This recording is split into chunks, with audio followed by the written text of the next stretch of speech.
പരശുരാമൻ മഴ ഇറങ്ങിയിട്ട് 10 കൊല്ലം മുമ്പാണ് മഴ ഇറങ്ങിയത്, പറയാതിരുന്നത് ഭാഗ്യം. സർ ഞാൻ പറയട്ടെ, അല്ല കഴിഞ്ഞ 10 കൊല്ലമായിട്ട് അല്ലെങ്കിൽ 5 കൊല്ലമായിട്ടാണ് ഇത്തരത്തിലുള്ള കാര്യങ്ങളൊക്കെ ആദ്യമായിട്ടാണ് നടക്കുന്നത് എന്നുള്ള നിലക്കാണ് അദ്ദേഹം പറയുന്നത്.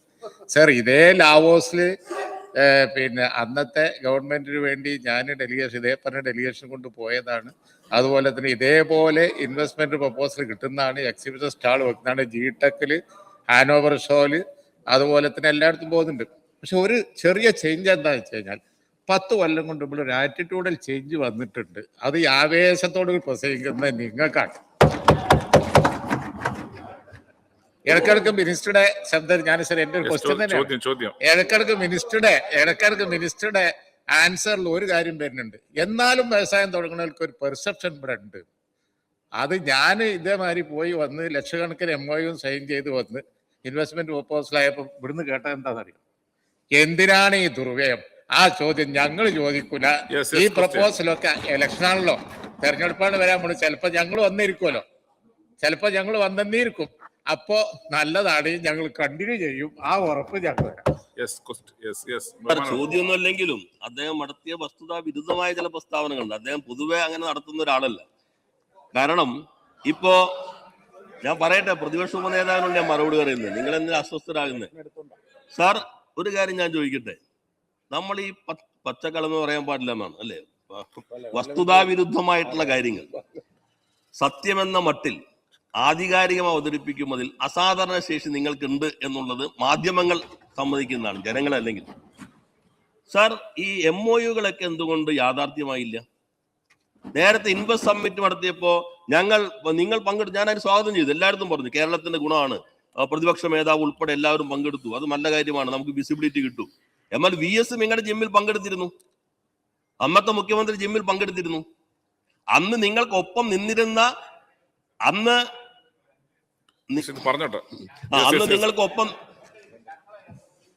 ജിമ്മിലൊക്കെ വന്ന പ്രപ്പോസൽസ് ആണ്. പിന്നെ മെഗാ പ്രോജക്റ്റ് ആയി കേരളത്തിൽ വന്ന മെട്രോ, അതുപോലെയുള്ള പല സംഗതികളും ഈ 10 കൊല്ലത്തിനുള്ള ഒരു മെഗാ പ്രോജക്ട് നിങ്ങൾ കൊണ്ടുവന്ന് ഒന്നിച്ച് നിങ്ങളായിട്ട് സാർ എനിക്ക് സമയം തരണം. അദ്ദേഹം പറഞ്ഞത് ഈ പ്രൊജക്ടുകൾ പറയാൻ കുറച്ച് സമയം എടുക്കും. സാർ വെറുതെ ഇരുന്നിട്ട് അങ്ങ് ചരിത്രം നോക്കിക്കഴിഞ്ഞാൽ മെട്രോയുടെ തുടക്കം എവിടെ നിന്ന് അറിയാൻ കഴിയും. നായനാരുടെ കാലഘട്ടത്തിൽ ആരംഭിച്ച തുടക്കം എവിടെ? അതിനുശേഷം മെട്രോയ്ക്ക് വേണ്ടി ഈ മെട്രോയെ അങ്ങ് ഉൾപ്പെടെയുള്ള ആളുകൾ സിംഗപ്പൂരിൽ പോയിട്ട് സിംഗപ്പൂര് കമ്പനിക്ക് വിൽക്കാൻ വേണ്ടി ശ്രമിച്ചപ്പോ അതിനെതിരെ കേരളം നടത്തിയ വലിയ സമരത്തിന്റെ ഭാഗമായിക്കൊണ്ടാണ് DMRCക്ക് അത് കിട്ടിയതെന്ന് അതിന്റെ നേതൃത്വം തന്നെ സാക്ഷ്യപ്പെടുത്തിയിട്ടുണ്ടല്ലോ. കമൽനാഥ് കേരളത്തിലേക്ക് വന്നു സാർ, ഞാനൊന്ന് പാർലമെന്റ് മെമ്പറാണ് സാർ. അദ്ദേഹം പറഞ്ഞോട്ടെ, ബഹുമാനപ്പെട്ട ഉപനേതാവ് പറയും, അവരൊന്നും കമന്റ് ചെയ്യില്ല. പ്ലീസ് അദ്ദേഹം പറയട്ടെ. യഥാർത്ഥത്തിൽ ബഹുമാനായ ഉപനേതാവ് ചോദ്യങ്ങളല്ലോ ചോദിച്ചത്. പക്ഷെ അദ്ദേഹം ഒരു പ്രസ്താവന നടത്തുമ്പോ ആ പ്രസ്താവന രേഖയിൽ വരികയും സമൂഹം കാണുകയും ചെയ്യല്ലോ. വസ്തുതാ വിരുദ്ധമാണ് എന്നുള്ളത് വസ്തുതകളെ അടിസ്ഥാനപ്പെടുത്തി സ്ഥാപിക്കേണ്ട ഉത്തരവാദിത്വം ഇപ്പുറത്തിരിക്കുമ്പോൾ ഞങ്ങൾക്കുണ്ടല്ലോ. അദ്ദേഹം പറഞ്ഞത് കാര്യത്തിൽ എന്താ? നേരത്തെ പറഞ്ഞു നിങ്ങൾ ആരും സഹകരിച്ചില്ല, ഞങ്ങൾ സഹകരിച്ചു, നിങ്ങൾക്കാണ് മാറ്റം വന്നത്.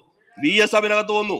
സാർ നിങ്ങളുടെ മന്ത്രിസഭ സാർ അന്ന് ഇൻവെസ്റ്റ് സമ്മിറ്റ് നടത്തിയ മന്ത്രിസഭയ്ക്കകത്ത് ഐക്യമുണ്ടായില്ല. അന്നത്തെ റവന്യൂ മന്ത്രി, ഇന്നത്തെ UDF കൺവീനർ, അദ്ദേഹം പരസ്യമായി പറഞ്ഞു ഞങ്ങൾ ആരും അറിയാത്ത പദ്ധതികളാണ്, 1 ഇഞ്ച് ഭൂമി നൽകില്ല.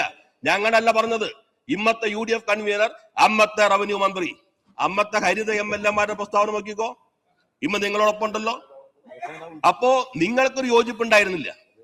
നിങ്ങളുടെ മുന്നണി എന്ന് കേരളത്തിൽ ഭരിച്ചാലും നിങ്ങളുടെ തമ്മിലടി മാത്രമാണ് കേരളത്തിന്റെ വികസനങ്ങളെ മുടക്കിയിട്ടുള്ളത്. അല്ലാതെ ഇങ്ങോട്ട് നോക്കണ്ട, നിങ്ങൾ തമ്മിലുള്ള തർക്കങ്ങൾ. ഇപ്പൊ തന്നെ ഏത് വികസന പദ്ധതികൾ, തുരങ്കപാത ഞങ്ങൾ അനുവദിക്കില്ല എന്ന് പ്രഖ്യാപിച്ചില്ലേ? തുരങ്കപാത ഞങ്ങൾ അനുവദിക്കില്ല. നേരത്തെ ഞങ്ങൾ കേരയിൽ എന്ന് പറഞ്ഞപ്പോ അയ്യോ എന്ന് പറഞ്ഞവർ BJP കേരയിൽ അതിവേഗ റെയിൽവേ എന്ന് പറയുമ്പോ സ്വാഗതം എന്ന് പറഞ്ഞില്ലേ? ഈ അമ്പർധാര കേരളം അറിയില്ലേ?